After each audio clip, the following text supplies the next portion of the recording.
Corrigeons l'exercice numéro 25.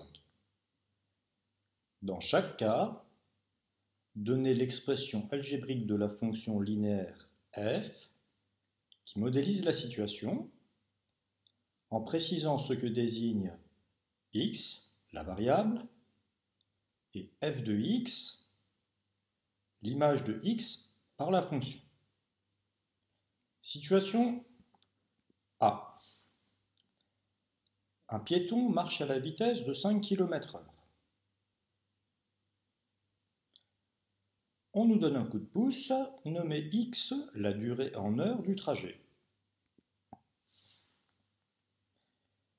Qu'est-ce qui est proportionnel pour un marcheur qui marche à vitesse constante de 5 km/h à la durée pendant laquelle il marche? Eh bien, c'est la distance qu'il parcourt.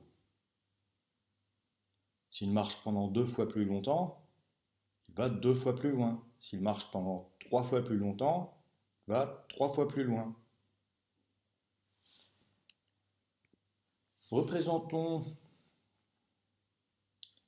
ces informations dans un tableau. Première ligne avec la variable x qui représente une durée de marche. Deuxième ligne, la distance parcourue, f de x, correspondante. Puisqu'on nous dit que le piéton marche à la vitesse de 5 km/h, cela signifie qu'en 1 heure, il parcourt 5 km. Donc en 2 heures, il parcourt 10 km. En 3 heures, il parcourra 5 km de plus qu'en 2 heures, 15 km. Et en 5 heures, il parcourt la même distance que s'il a d'abord marché pendant 2 heures, puis pendant 3 heures, c'est-à-dire 10 km plus 15 km, ce qui fait en tout 25 km. Comment fait-on pour passer de la première ligne du tableau à la deuxième ligne du tableau? Pour passer de 1 à 5, pour passer de 2 à 10, pour passer de 3 à 15 et de 5 à 25. On multiplie par 5. Si bien qu'une expression algébrique de l'image par f de la variable de valeur indéterminée x est égale à 5 fois x, qu'on peut noter 5x, car il n'y a pas d'ambiguïté dans ce cas. Observons certaines propriétés que nous connaissons des fonctions linéaires. L'image du double de 1, c'est-à-dire f de 2 fois 1, est bien égale au double de l'image de 1, c'est-à-dire 2 fois f de 1. En effet, f de 2 fois 1, c'est égal à f de 2, c'est-à-dire 10, et 2 fois f de 1, c'est égal à 2 fois 5, c'est-à-dire aussi 10. On peut faire cela avec d'autres valeurs du coefficient multiplicatif. Avec 3 par exemple, l'image de 3 fois 1, c'est-à-dire l'image du triple de 1, est bien le triple de l'image de 1. Parce qu'on peut écrire f de 3 fois 1 égale 3 fois f de 1. f de 3 fois 1, ça veut dire f de 3, c'est-à-dire l'image de 3. 3 fois f de 1, ça veut dire 3 fois l'image de 1, c'est-à-dire 3 fois 5. On a bien 3 fois 5 égale 15. Autre propriété. En additionnant deux colonnes du tableau, on peut obtenir une troisième colonne. C'est-à-dire qu'en additionnant 1 et 2, on obtient 3, et en additionnant 5 et 10, on obtient 15.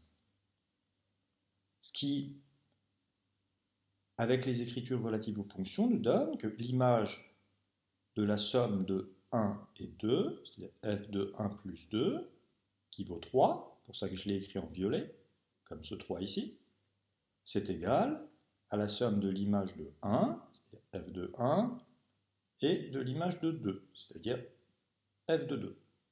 On a bien que l'image de 3 qui est 15 est égale à la somme de 5 et de 10. Passons à la situation B.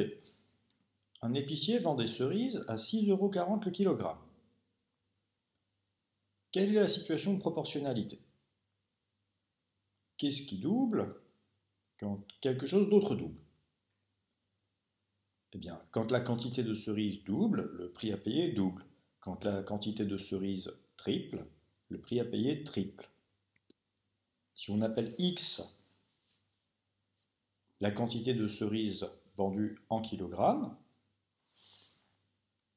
et f de X, le prix que coûte ces X kilogrammes de cerises en euros, on a bien une situation de proportionnalité. Pour 1 kg, on paye 6,40 €. Pour 2 kg, 12,80 €. 3 kg, 19,20 € qu'on peut calculer soit en faisant 3 fois 6,4, soit en additionnant 6,4 et 12,8. Et pour 5 kg, qu'on peut calculer soit en multipliant 6,4 par 5, soit en additionnant 12,8 et 19,2. En effet, ça revient au même d'acheter 5 fois 1 kg, d'acheter 2 kg puis 3 kg, ou d'acheter directement 5 kg.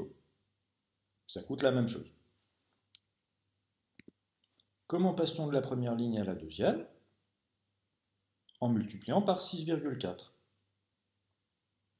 La situation est modélisée par cette fonction linéaire de coefficient 6,4 qui, en fonction du nombre x de kilos de cerises achetées, donne le coût f de x des cerises achetées. Situation suivante, situation C. Cette fois-ci, nous avons un petit peu le même principe, mais ce n'est plus des cerises qui sont vendues au kilo, mais des mètres cubes qui sont mis à disposition dans un camion ou dans un local. On nous met à disposition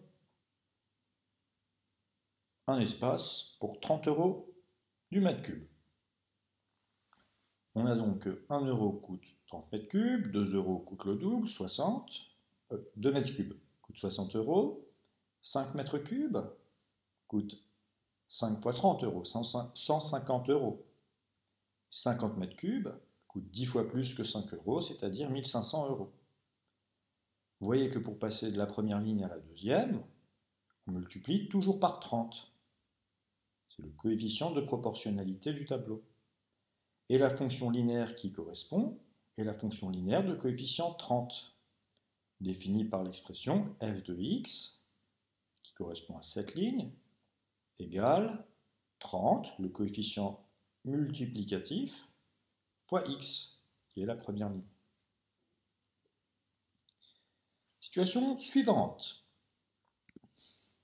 Bureau de change, où on change des euros contre des livres sterling. C'est la monnaie utilisée au Royaume-Uni. On nous dit que pour 1 €, on nous échange 0,709 livres sterling. Ce qui veut dire que si on donne 100 €, on recevra 100 fois plus que si on donne 1 €, c'est-à-dire 70,9 €.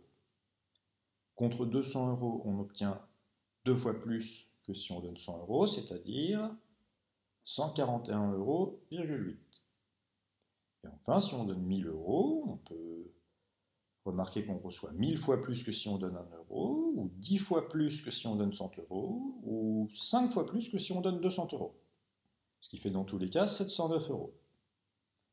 La fonction linéaire qui modélise cette situation, en appelant f de x le nombre de livres sterling obtenus contre x euros, est définie par l'expression f de x égale 0,709 fois x. Enfin, dernière situation, encore en relation avec les Britanniques, puisque les Britanniques utilisent des unités de longueur différentes des nôtres, qui ne font pas partie du système métrique, et notamment le pouce comme unité de longueur. D'après ce que Tom a trouvé sur Internet, un pouce correspond à 25,4 mm, c'est-à-dire à peu près 2,5 cm, c'est-à-dire à peu près la taille d'un pouce. Et il a besoin de convertir des distances qui sont données en pouces en millimètres, pour une raison ou une autre. On sait que 1 pouce correspond à 25,4 mm, donc 10 pouces correspondent à 10 fois plus, 254 mm, ce qui fait 25,4 cm, et 100 pouces correspondent à 2540 mm, c'est-à-dire 2,54 mètres. Ici, on a appelé x la longueur dans l'unité britannique, les pouces, et f de x, la longueur dans l'unité du système métrique, le millimètre. Comment passe-t-on de la première ligne à la deuxième ligne? Toujours en multipliant par 25,4. Raison pour laquelle cette conversion est modélisée par la fonction linéaire petit f de coefficient 25,4, définie par f de x égale 25,4 fois x. Ce qui peut être intéressant, c'est de chercher à combien de pouces, ou fraction de pouce, correspond 1 mm.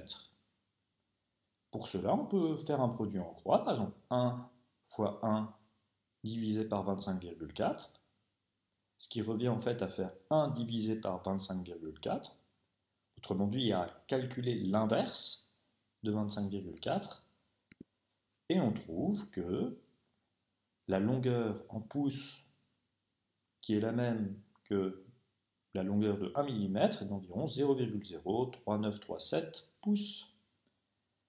Ce qui est écrit de manière fonctionnelle signifie que l'image par f, fonction de conversion des pouces en millimètres, de 0,03937 est environ 1,00.